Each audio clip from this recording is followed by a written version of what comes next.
احنا رايحين اول بطوله تلعبوها، بطوله جمهوريه. انت بتلعب اللي انت عارفه، بتحاول تطبقه، رايح تستمتع، تودي الكوره. توتر بقى او حد قلقان ده شيء طبيعي، بطل العالم وهو نازل ماتش بيبقى قلقان، بس قلق عن قلق يفرق. في قلق يخليك يوصلك لمرحله الخوف ولون وشك يتغير وعايز تدخل الحمام. القلق ده وحش، القلق ده يعني الافكار السلبيه سيطرت على مخك. انما القلق الطبيعي اللي هو قلق ان انا بركز في الماتش، بشوف انا عايز اعمل ايه، بركز جدا على المهاره اللي انا متعلمها في التمرين وعايز اطبقها. اللي انت بتلعبه مهما كان مستواه ما هوش احسن منك في حاجه، حتى لو هو قديم وبطل وبيلعب ما هوش احسن منك في حاجه. انت برضو تعبت واجتهدت، وهفضل فخور بيكم حتى لو خسرتوا، مفيش اي مشكله عندي، وهتكسبوا ان شاء الله، وهبقى فخور بيكم اكتر، مفيش مشكله جدا. انما انا بقول لكم اللي يجيله توتر جامد يعمل ايه؟ حد عارف؟ عارف يا مالك يعمل ايه؟ يدخل يغسل وشه بالميه. بس كده؟ حلو. ايه تاني؟ يغير اسلوب لعبه. ايه؟ يغير اسلوب لعبه. ماشي كويس. قولي. ما يحسش ان الخصم ما يحسش ان الخصم اللي قدامه جامد. اللي قدامه جامد. لا مش كده خالص. اقول لك انا، سيبوني بقى اتكلم عشان ايه؟ دي اول بطوله جمهوريه وانتوا اكيد هيبقى في سنه توتر او سنه قلق، وانا بحاول دلوقتي اشرح ليكم انتوا. انت دلوقتي نازل ماتش قلقان وبص متوتر، اول حاجه هتعملها تذكر الله. الا بذكر الله تطمئن القلوب، يبقى قلبك هيهدى شويه، تذكر ربنا. تاني حاجه تستغفر ربنا كتير، ده الكلام ده قبل الماتش. تالت حاجه تفتكر ان انت تعبت في التمرين واجتهدت ورحت بطولات ودست على نفسك وضحيت شويه. الناس اللي بطلت تمسك موبايلات وسمعت كلامي الاسبوع اللي قبل البطوله، قلت قللوا مسك موبايلات. معرفش انتوا عملتوا كده ولا لا، انا مش همشي معاكم في البيت.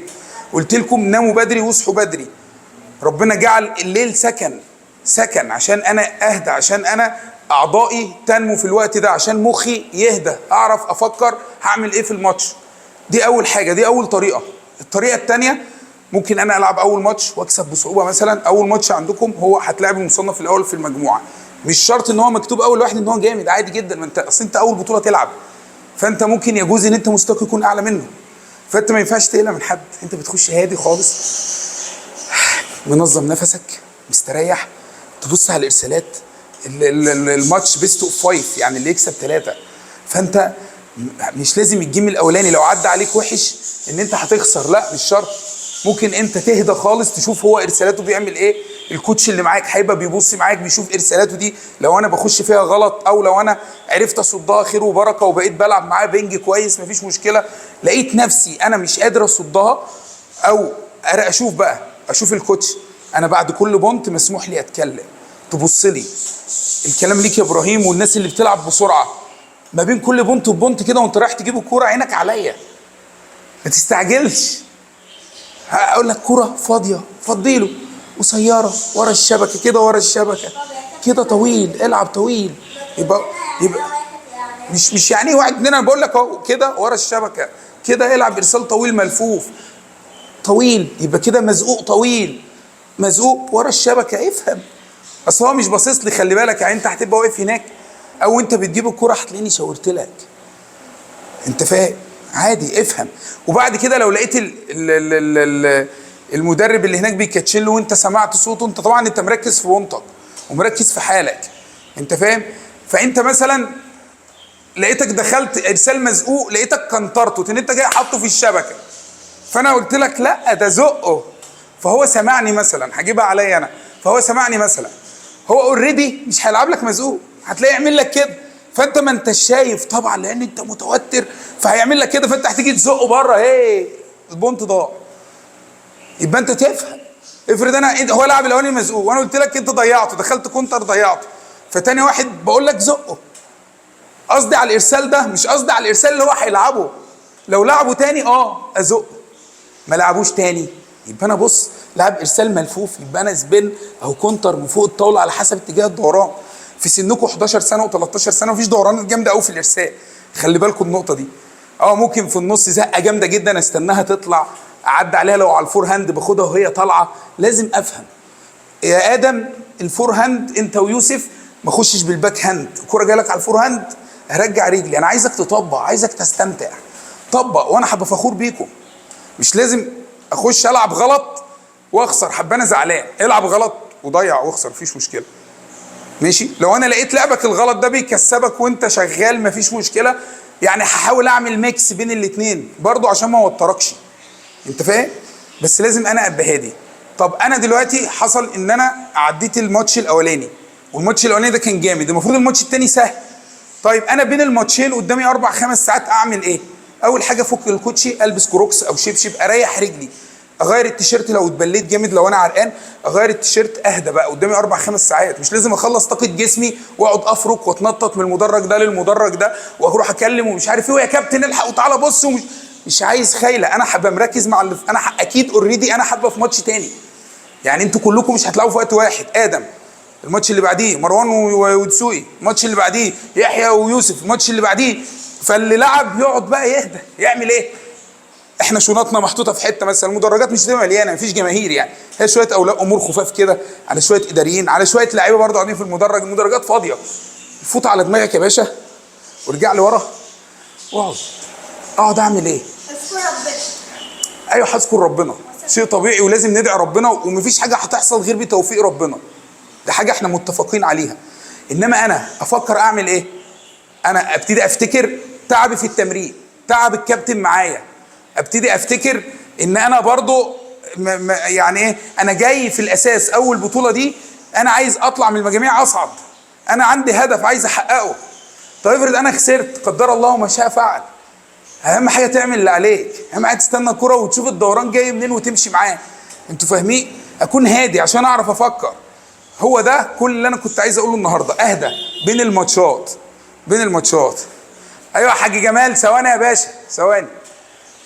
ماشي، يبقى انا اهدى بين الماتشات، احط الفوت على دماغي، اغمض عيني، ابتدي افتكر كده ان انا كنت اركز في التمرين، ان انا تعبت، الكابتن زعق لي، كان متنرفز عليا عشان مصلحتك. انا بزعق ليه؟ او انا بتنرفز عليك في التمرين ليه؟ التنس من اصعب الرياضات، وكل الرياضيين وكل دكاتره علم النفس الرياضي بيضربوا بيها المثل على فكره. يعني لما يبقى في دكتور علم نفس رياضي بتاع لعبه معينه، هو متخصص في لعبه معينه، او بيكاتشن وبيدي محاضرات في علم النفس الرياضي في لعبه معينه، بيضرب المثل بتنس الطاوله. ليه بيضرب المثل بتنس الطاوله؟ تنس الطاوله اللي بيركب فوق صعب ينزل، بمعنى بطل الايفنت بتاعك صعب ينزل، الا في حاله واحده، ان انا اشوفه هو عمل ايه واعمل زيه. الراجل ده بيتدرب 5 ساعات في اليوم، يبقى انا عشان ابقى بطل ايفنت زيه لازم اتدرب 5 ساعات في اليوم. هو بيغير ادواته وبيصرف على نفسه، لازم اصرف على نفسي. هي دي الرياضه. بس انا برضو يعني مش عايز اقسو عليكم في الحته دي، احنا ماشيين واحده واحده، احنا لسه بادئين. بس انا بقول لكم الطريق النجاح، انا بشوف البطل بيعمل ايه وبحاول اعمل زيه اكتر. بيتدرب فتنس، يبقى اتدرب فتنس انا كمان. ماشي بخطه معينه رياضيه، احمال بدنيه مثلا معينه، يبقى انا كمان لازم اعمل كده. يبقى انا ما ازعلش لو انا ما بعملش كده وخسرت منه او من غيره. انتوا فاهمين القصه دي؟ طبعا انا حابه فخور بيكم مهما حصل. اهم حاجه نهدى وتلتزموا معايا جدا وتسمعوا الكلام جدا. احنا في سفر وفي بلد غريبه، انا هحاول احافظ على هدوئي زي ما انا بكلمكم كده ان شاء الله. يعني انا هادي جدا في الماتشات، ما تعرفونيش، انا ببقى هادي جدا.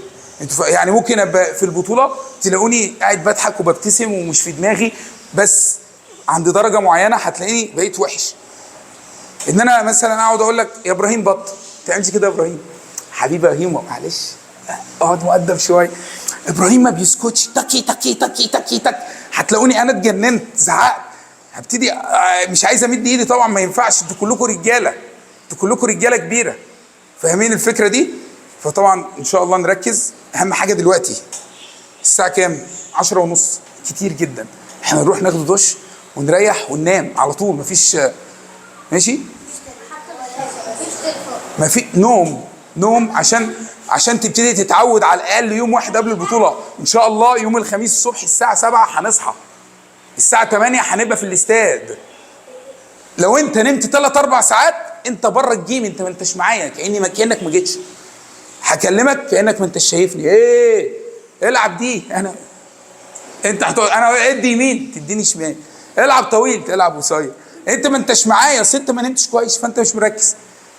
الموبايلات النهارده ممنوع تماما، بكره ممنوع تماما تماما يا تسوقي، ده عشان مصلحتك. مش بكره فاهم؟ هنسافر. ما بكره هنمشي ان شاء الله الساعه 3:30 كله يكون قدامي هنا، ما عدا الجماعه بتوع المحموديه ان شاء الله احنا هنروح لهم هناك. يلا يا جماعه كل سنه وانتم طيبين، وانا فخور بيكم مهما حصل، واهم حاجه الالتزام ونحترم بعض. تمام؟ السلام عليكم.